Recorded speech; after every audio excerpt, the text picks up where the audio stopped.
el tema que la anterior vez habíamos quedado y era referida a la cromatografía líquida y sus distintas opciones que teníamos para hablar de la misma.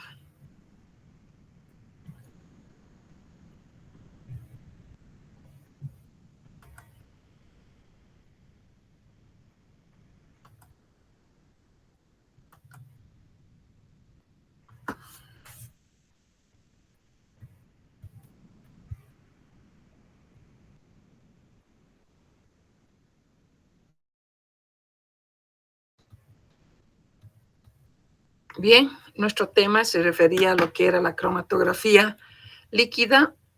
Sabíamos que la cromatografía líquida era una técnica de separación mediante la cual los diferentes componentes de una muestra se separaban según las distintas velocidades con las que se desplazaban sobre una fase estacionaria, pudiendo ser esta una fase sólida o una fase líquida, cuando necesariamente eran transportados a través de una fase móvil.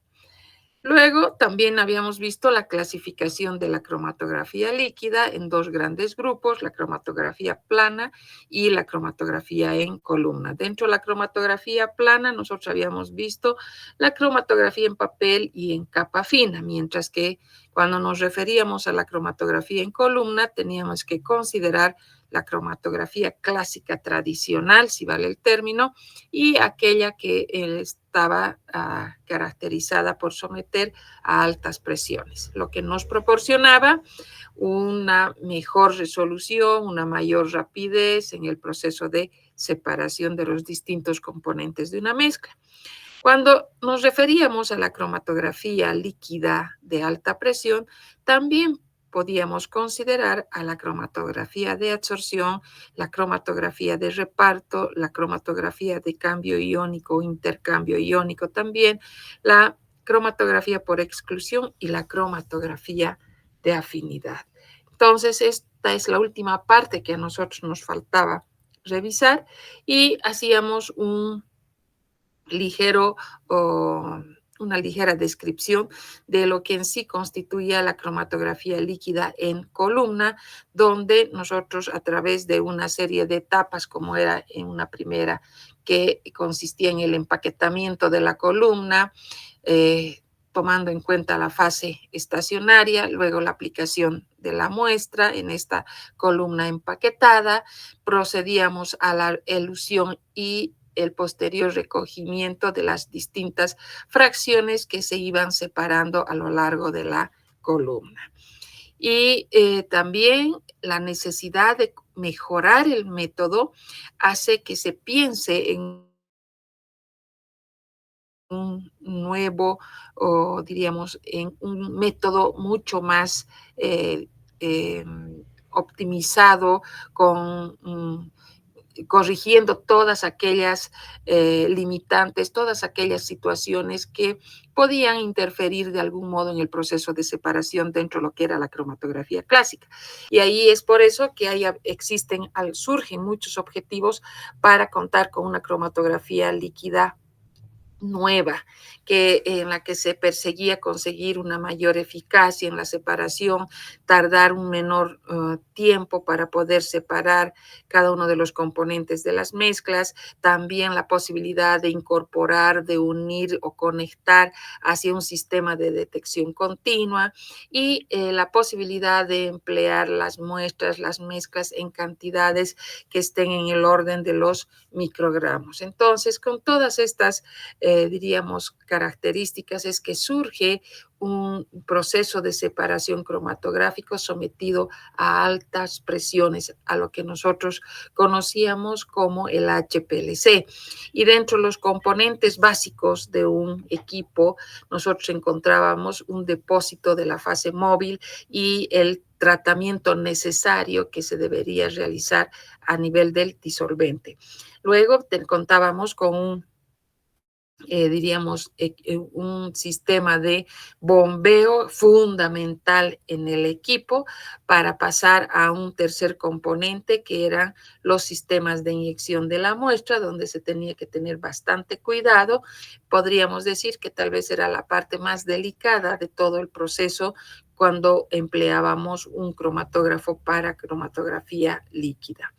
Luego hablábamos de las columnas y al hablar de las columnas teníamos que referirnos a las particularidades que debería tener la columna, tanto en el tamaño, en el diámetro de estas, el material del que estaban construidas, las características también que deberían mantener para ser empleadas y tomar en cuenta como, diríamos, elementos totalmente óptimos para el proceso de separación. En esto de la cromatografía líquida de alta resolución, debemos recordar que las bombas tenían un papel fundamental y eso significaba que nosotros podíamos contar con distintos tipos de bombas, como eran las bombas recíprocas, que presentaban ciertas ventajas. Luego teníamos las bombas de desplazamiento, las bombas neumáticas y pasábamos a un sistema de inyección de la muestra donde había que cumplir con algunos requisitos, había que, diríamos, tener todo el cuidado o seguir las recomendaciones que se nos hacía para introducir el volumen adecuado sometido al proceso de separación.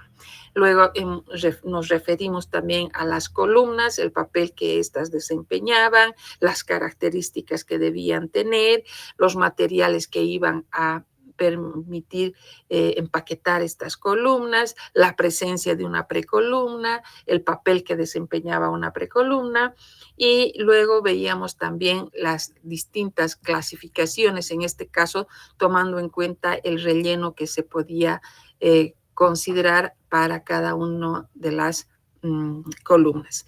Finalmente, una parte importante también constituían los sistemas de detección. Estos sistemas de detección necesariamente tenían que cumplir con algunas condiciones ideales para ser considerado como un buen detector.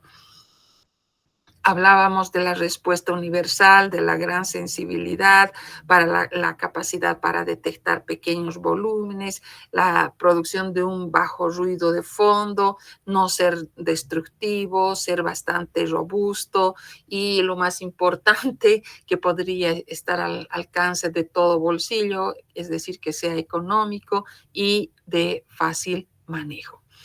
Luego teníamos una clasificación de los distintos o de los diferentes sistemas de detección y tomábamos en cuenta las técnicas ópticas, las técnicas electroquímicas y otro tipo de técnicas. Entonces, consideramos a los detectores los más importantes como la detección ultravioleta visible, una detección fotométrica, los detectores de absorción.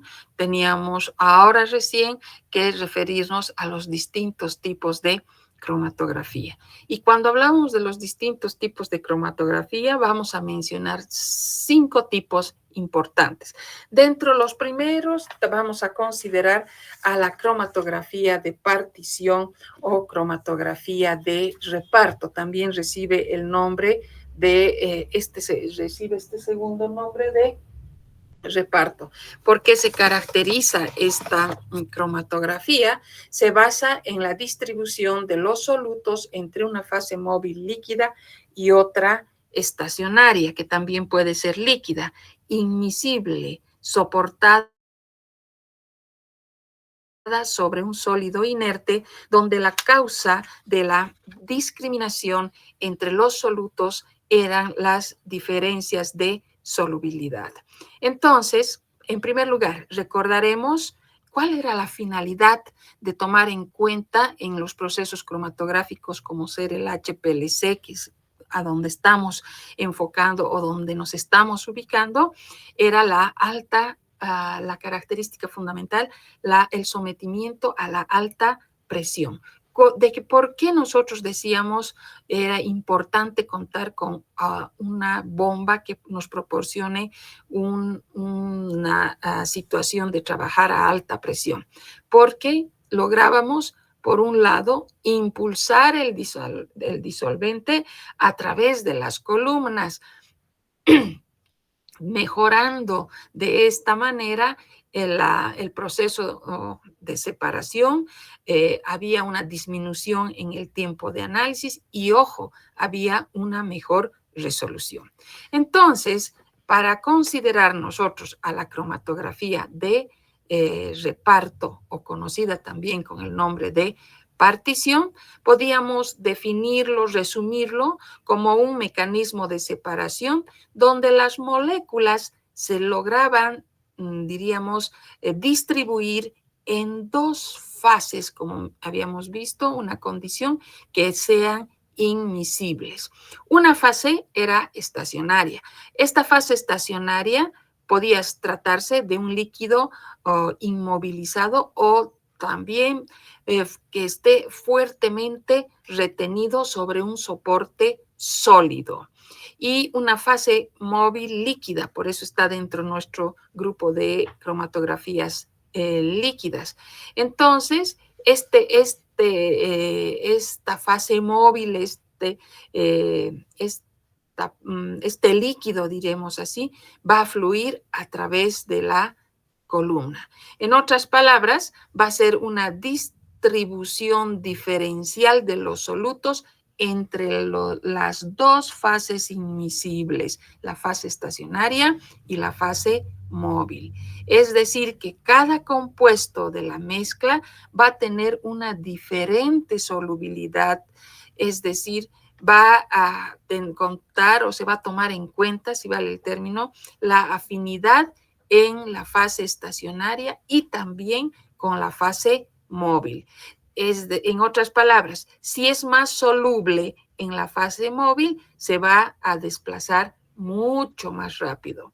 Ahora, la cromatografía de reparto o de partición va a poder clasificarse, como estamos viendo en la diapositiva, según la naturaleza de las fases implicadas. Nosotros podemos tener una cromatografía de partición o de reparte en fase normal. También existe la posibilidad de contar con otro proceso de separación donde se toma en cuenta la fase inversa o conocida también como reversa. Entonces, luego podemos hablar de la clasificación según la relación que exista entre el sólido, soporte inerte y la fase estacionaria activa. Esta puede ser la fase estacionaria absorbida y la fase estacionaria ligada. Acá tenemos una un pequeño cuadrito donde vamos a tomar en cuenta, si ustedes se fijan, a la fase móvil. Tenemos aquí un líquido, tenemos la fase estacionaria.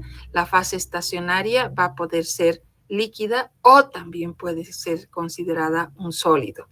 Ahora, vamos a contar en este caso con la cromatografía de reparto. A su vez, esta cromatografía de reparto, cuyo principio de manera resumida va a ser, se debe a una distribución entre líquidos inmiscibles. Y a partir de esto tomamos en cuenta dos tipos de cromatografía, la de reparto en fase normal y la de reparto en fase invertida.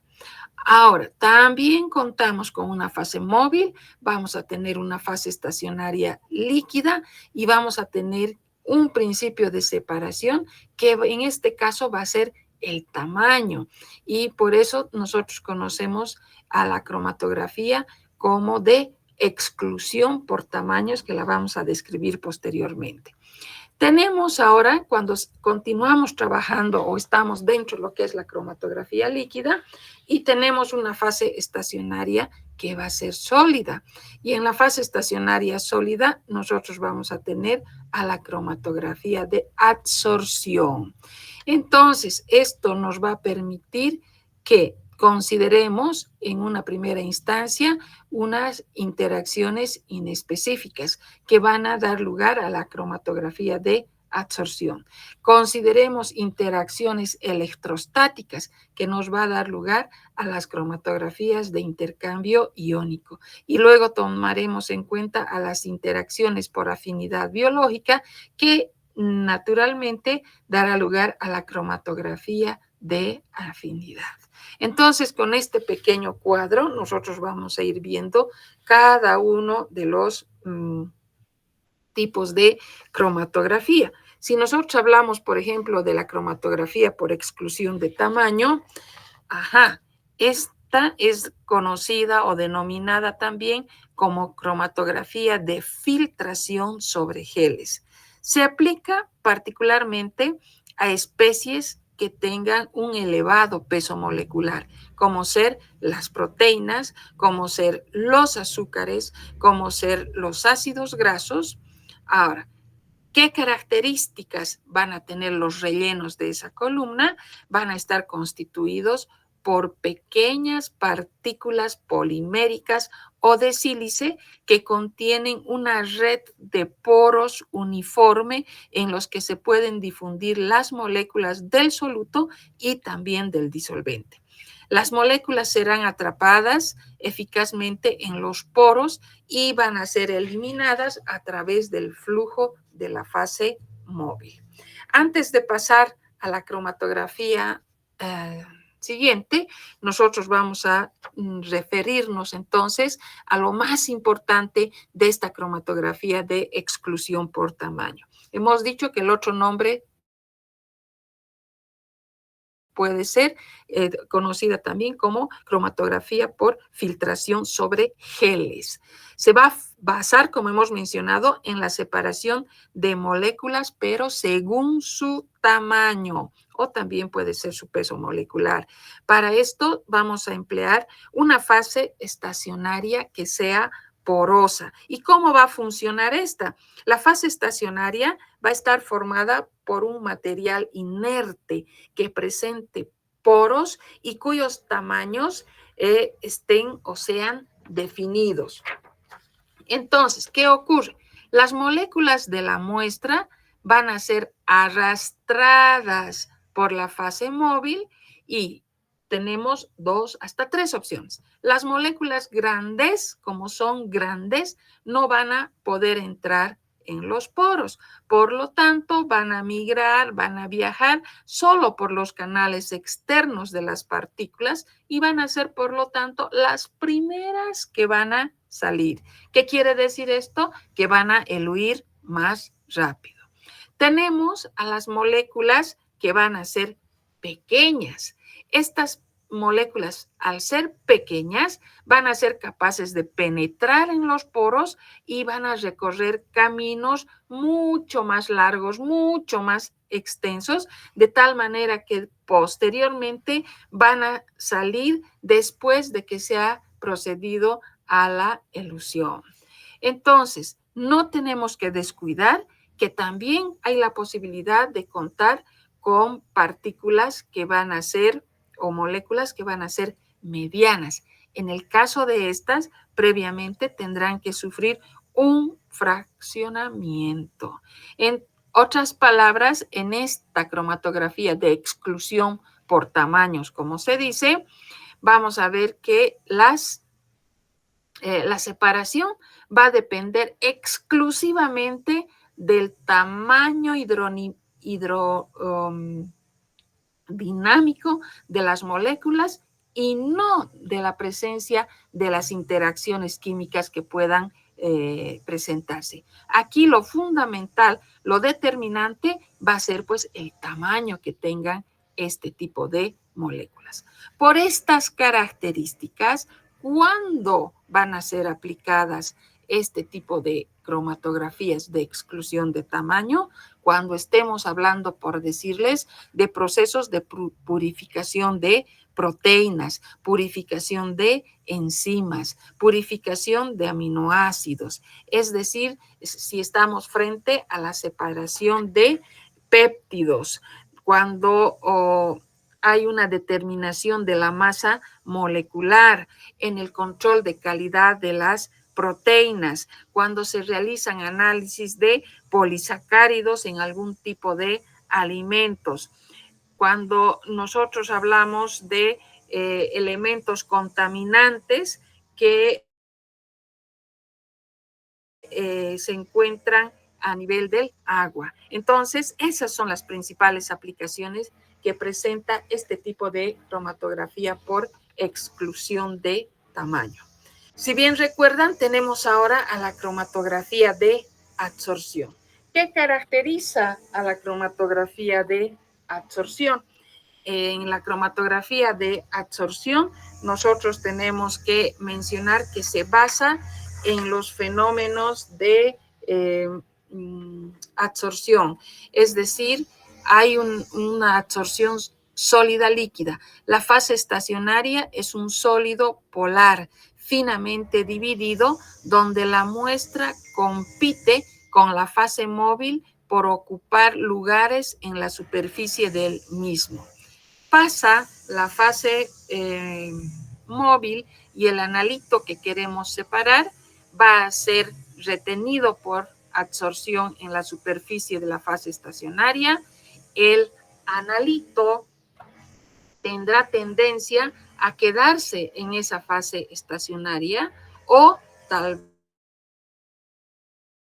vez irse hacia la fase móvil. Son estos procesos de absorción y desorción que hacen que se diferencien unos analitos de otros a lo largo del proceso de separación. Los rellenos que se emplean en este tipo de cromatografías, el más empleado va a ser el sílice, ya que es estable y no es frecuente que se produzcan absorciones irreversibles como podría presentarse con el caso de la alúmina. Las nuevas fases estacionarias denominadas monolíticas, que se las utiliza, se las aplica o que han surgido recientemente, constituyen una innovación. Presentan una elevada permeabilidad que permite aumentar considerablemente la longitud de la columna y por ende las separaciones también van a ser mucho más rápidas. Una característica de esta cromatografía es la separación de compuestos isómeros, siendo los cis mucho más retenidos que aquellos isómeros trans. A ver, resumiendo, ¿qué podemos decir de la cromatografía de absorción? Como hemos visto, se basa en la afinidad diferencial de las moléculas hacia la superficie de un sólido que va a actuar como fase estacionaria. La separación se logra porque los solutos en un momento dado compiten por los sitios de absorción de la superficie del sólido. No confundir la absorción con D con la absorción. Si yo me refiero a la absorción, estoy hablando de aquel proceso físico-químico donde ya sean los átomos, donde ya sean los iones o las moléculas, se van a concentrar únicamente en la superficie de otra. No entran, no se mezclan, no ingresan hacia el interior como cuando podríamos hablar de un proceso de absorción con B. ¿Cuándo se utiliza? ¿En qué situaciones se aplica la cromatografía de absorción? En el caso de la purificación de compuestos orgánicos, cuando hablamos también de la purificación de principios activos, en el control de fármacos, se emplea en la cromatografía en columna y en la de capa fina también, si ustedes recuerdan, cuando hemos ido mencionando anteriormente y describiendo cada uno de los procesos de separación. Bien, pasamos ahora a hablar de la cromatografía de intercambio iónico. La cromatografía de intercambio iónico está vinculada al uso de resinas de intercambio iónico. se basan en los equilibrios de intercambio entre los iones de una disolución y los iones del mismo signo que se encuentran en la superficie de un sólido insoluble de elevada masa molecular. ¿Cuáles son esos tipos de intercambiadores que se nos ha mencionado cuando se nos dice se basan en los equilibrios de intercambio entre los iones de una disolución y los iones del mismo signo que están en la superficie del sólido? Existen 3 tipos de intercambiadores que van a ser, en primer lugar, las resinas de poliestireno y de ácido poliacrílico, luego tenemos la celulosa y el dextrán, y luego podemos mencionar a los intercambiadores inorgánicos. Ahora, podemos mencionar, antes de hablar de la anterior, tenemos que referirnos también a la aplicación que puedan tener en los casos de cromatografía de intercambio iónico. Y entre estos tenemos la aplicación de esta cromatografía en casos de purificación de proteínas, en casos de purificación de enzimas, según su carga neta. Luego podemos referirnos a la separación de péptidos, a la separación de aminoácidos, la determinación también de sales inorgánicas y aminoácidos presentes en los alimentos. Tiene la capacidad o también puede aplicarse en la eliminación de impurezas. Se aplica siempre que se quiera separar alguna molécula según sea la carga empleada. Entonces, vamos a tomar en cuenta que como referencia que las columnas siempre van a estar o van a contener a las resinas cargadas que se introducen de manera muy selectiva con aniones y con cationes. Esa es la característica fundamental cuando nosotros nos referimos a la cromatografía por intercambio iónico. Luego tenemos que referirnos a la cromatografía de afinidad. La cromatografía de afinidad se basa en las interacciones entre moléculas. Por ejemplo, si estamos refiriéndonos por ejemplo, un complejo hormona receptor antígeno anticuerpo, tenemos que mencionar también un soporte de micropartículas hidrofílicas sin carga, inerte y estable, que podríamos considerar a la garosa acrílica. También hay que considerar a una fase estacionaria. Esta fase estacionaria sólida puede tomar en cuenta a los ligandos específicos unidos a la matriz. Y las características de su fase móvil, la fase líquida, va a ser una solución que anula o que puede disminuir la afinidad con el ligando de esta fase estacionaria. ¿Cuáles podrían ser las aplicaciones de esta cromatografía de afinidad? Como verán ustedes, si hemos ido describiendo cada uno de los anteriores casos de cromatografías, sea de reparto, de absorción, de intercambio iónico, vamos a hablar que también puede ser aplicada el momento en que nos referimos a la purificación de enzimas, cuando estamos hablando de un aislamiento de aminoácidos, en la identificación de algunas proteínas que pueden estar unidas, por ejemplo, al ADN o al RNA. También si nos referimos a la purificación de biomarcadores. Tiene ya diríamos, una aplicación bastante específica con determinados elementos, ¿no?